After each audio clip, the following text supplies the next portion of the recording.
Les amis, on vient d'assister à un match de zinzin. Alors, c'était pas la qualité du match qui m'a choqué, mais c'est ce but de Bellingham. Non mais les amis, on vient d'assister à un but légendaire. Je suis encore choqué et je vais y penser avant de dormir cette nuit, c'est sûr. Et demain, quand je vais me réveiller, pareil. Ce but m'a traumatisé. Quand tu vois le contexte de l'Angleterre dans cet Euro, le contexte du match, une Angleterre qui a du mal, qui pendant 90 minutes n'a cadré aucun tir. Avant ce but de Bellingham, l'Angleterre n'a cadré aucun tir face à la Slovaquie et s'apprête à sortir d'un euro, dont ils sont ultra favoris. Et là, Bellingham, il arrive, bicyclette, non. Ça, c'est un but de Ballon d'Or, hein. Ça, c'est un but de Ballon d'Or, monsieur. En plus, quand tu vois son match, il est éclaté. En fait, ça montre que Bellingham, même s'il peut être en difficulté sur certains matchs, parce que moi, je pense que clairement, il est épuisé. Il a passé son match par terre. Dès que tu touches, il rampe et tout. Il est épuisé. Sa saison l'a vraiment vidé de toute énergie. Donc ça, c'est inquiétant aussi pour la suite de la compétition. Mais même quand physiquement, il n'est pas là, mentalement, un champion. Non mais Bellingham, c'est quelqu'un. Moi, là, je pourrais parler de Bellingham pendant... C'est quelqu'un. Non mais les gars, ce but, c'est un but de légende. Incroyable les amis. Et je vous rappelle, 0 tir cadré avant ce tir. L'Angleterre a 2 tirs cadrés dans ce match. 2 tirs cadrés dans ce match. Et il gagne 2-1. Il gagne 2-1. On va analyser ce match les amis comme il faut. Et vraiment, je vais faire 2 parties différentes. C'est-à-dire qu'à la première mi-temps, qui est du même acabit de ce qu'on a vu précédemment de l'Angleterre, c'est-à-dire sans idée, nulle, et on va voir pourquoi. Les mêmes problèmes qu'on avait évoqués d'ailleurs dans les débriefs précédents, la même chose, il a mis Mainoo à la place de Trent ou Gallagher, mais au final, les problèmes étaient les mêmes. Et en deuxième mi-temps, il y a eu du changement. Alors c'est toujours un peu difficile, mais en deuxième mi-temps, il y a eu des changements, il a tenté des choses, et après on va parler de ce qui s'est passé sur cette fin de match complètement dingue. Donc en première mi-temps, Southgate nous sort, j'ai envie de vous dire, la même soupe, puisque finalement il sort le même 11 que d'habitude, et sauf qu'il a commencé par Trent dans le double pivot, après il a mis Gallagher, et maintenant il met Mainoo. En soi, il teste le bon joueur, mais le système lui est exactement le même et propose exactement les mêmes problèmes. Problème qu'on avait évoqué d'ailleurs dans les débriefs précédents, mais Trippier dans le couloir gauche, c'est un vrai problème. Et on le voit ici en phase de transition, c'est-à-dire que Trippier, déjà là, vu qu'il n'est pas à l'aise sur son côté gauche, il va pas avoir un esprit offensif, c'est-à-dire que là, il y a de l'espace devant lui, il ne va même pas l'attaquer. On a Foden qui propose un appel, et peut-être qu'un gaucher se serait servi de son pied gauche justement pour lui mettre un ballon dans la profondeur. Un joueur soit gaucher, soit avec un esprit plus offensif, il aurait soit attaqué l'espace pour ensuite, Foden l'aurait accompagné et aurait pu combiner, ou alors il aurait au moins servi l'appel de Foden dans l'espace, et il se serait passé quelque chose. Mais vu que Trippier n'est ni gaucher, ni en confiance sur son côté pour attaquer les espaces, eh ben, il va faire demi-tour. Et tu passes comme ça d'une phase de transition à une phase complètement stérile. Et c'est ce qu'on voit depuis le début de l'Euro et même depuis les matchs de préparation. Autre phase de jeu ici, on peut voir déjà que Bellingham et Mainoo sont côte à côte, sont proches et se marchent dessus. Bellingham ne sait toujours pas où se placer dans cette équipe-là. On peut voir aussi que le bloc slovaque, ça il faut le dire, le bloc slovaque pendant 90 minutes a été hyper bien en place. Ils les ont gênés, mais vraiment de fou. Certains vont dire oui, Rice, il fait pas de passe vers l'avant, etc. Mais vraiment, c'était compliqué de contourner ce bloc qui, en fait, vraiment avait parfaitement calqué le schéma de jeu de l'Angleterre. Ensuite, on peut voir que l'Angleterre essaye d'écarter le jeu. On voit que Bellingham se propose ici dans l'intervalle entre les deux joueurs slovaques, mais c'est bien refermé. Du coup, Walker doit passer par la droite avec Saka. Là, on s'attend à ce que Saka accélère le jeu, attaque son latéral, et non. Et non, il va revenir en arrière. Et ça a été ça, les amis, pendant, franchement, au moins une bonne heure de jeu. Un jeu stérile comme ça. Un coup, tu avais le problème à gauche avec Trippier qui arrive sur son côté et propose rien et revient en arrière. Et après, tu arrivé à droite où, pareil, Saka, on attend ce qu'il fasse et qu'il crée quelque chose, mais toujours pas. On arrive, on joue en arrière comme ça. Et c'était ça pendant beaucoup trop longtemps. Aujourd'hui, moi, je considère l'Angleterre comme des miraculés, jusqu'à présent, d'arriver en quart de finale de cette compétition-là face aux Suisses. Mais les Suisses, on l'a vu, hein, c'est une très très bonne équipe. Et là, il va falloir que dès le début du match, tu sois en place. Tu proposes quelque chose de cohérent. Donc, pour moi, c'est simple. Si le prochain match, Southgate démarre encore avec Trippier à gauche, mais c'est beaucoup trop grave. C'est le principal problème de cette équipe-là. On peut parler d'autres problèmes, hein, mais si on doit en sortir un, vraiment le problème de cette équipe-là, c'est que Trippier à gauche, ça marche pas.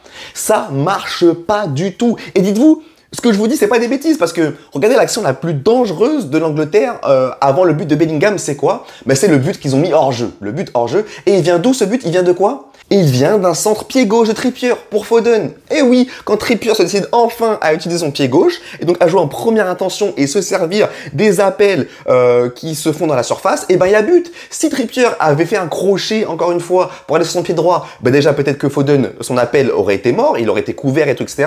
Et peut-être qu'il n'y aurait pas eu but. Ce joueur-là côté gauche qui peut se servir de son pied gauche, c'est primordial.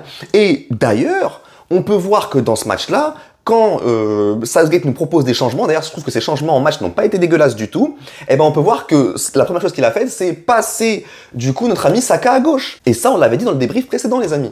Et comment tu fais ça? Bah tu me fous un gaucher à gauche mon gars. En vrai de vrai, si tu veux jouer sur la largeur, si tu veux que ton mec à gauche, dans le couloir gauche, il apporte du jus, des centres en première intention, des différences, mets-moi un gaucher frérot.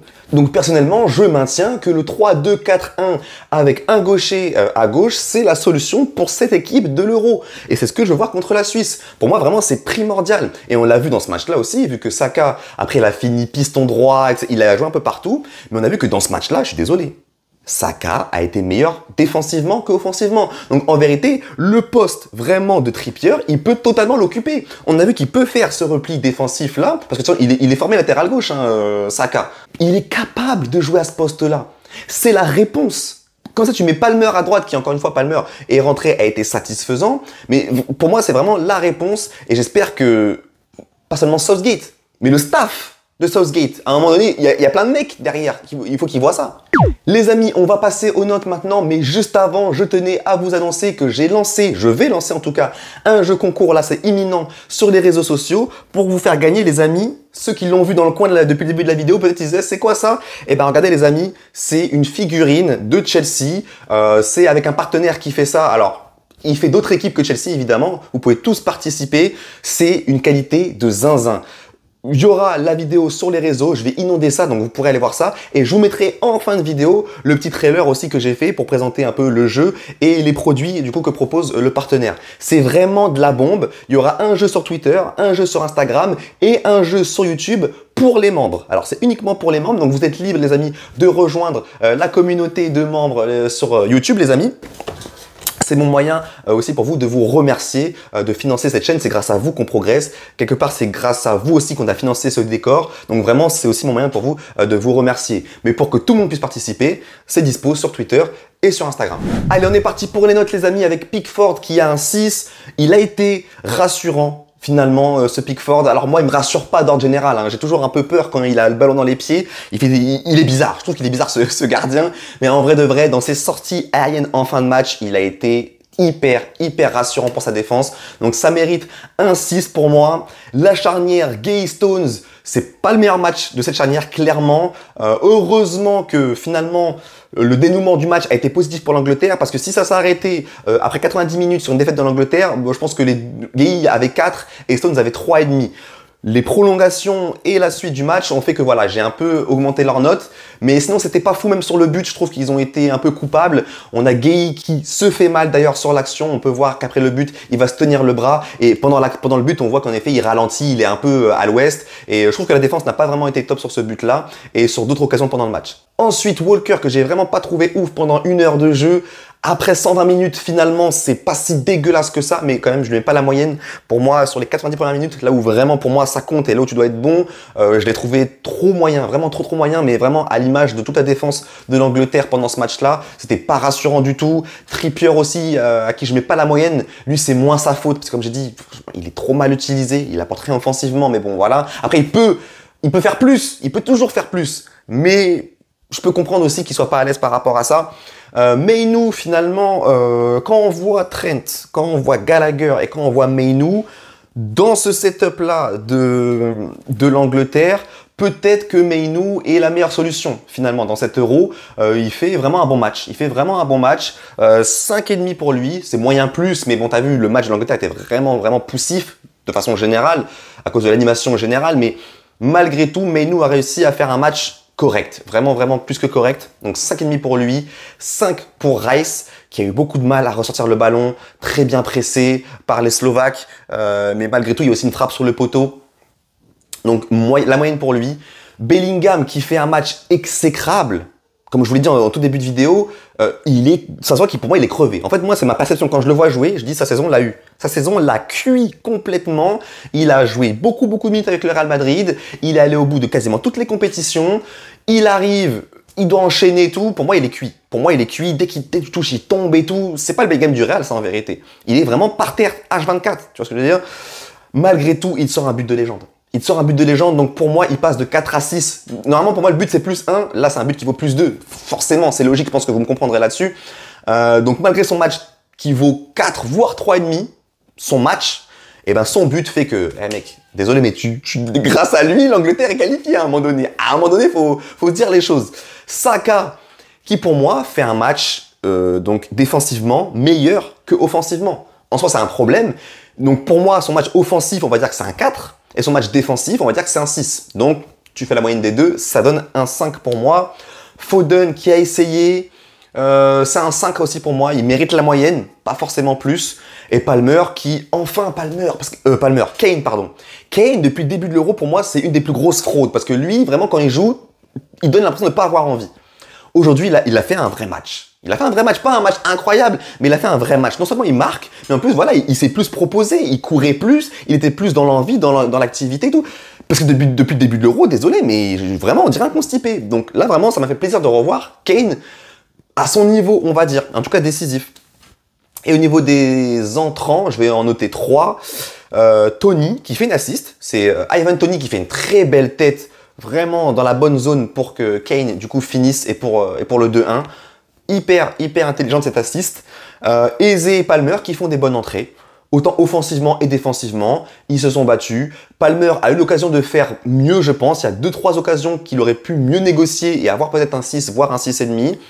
Il les a pas forcément bien négociés, même si quand il est rentré, tu as senti ça, que techniquement, il a fait du bien à l'équipe. Il a fait du bien à l'équipe. Donc voilà, plus que la moyenne pour ces entrants-là. Mais Toney, pour moi, un cran dessus grâce à son assist notamment.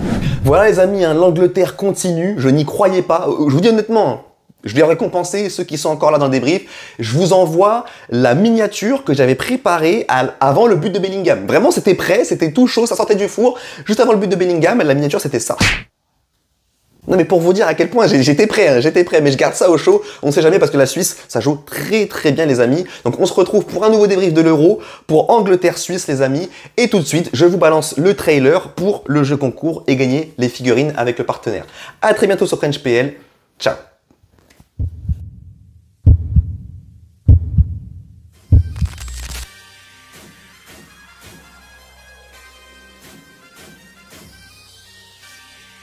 This is the monkey.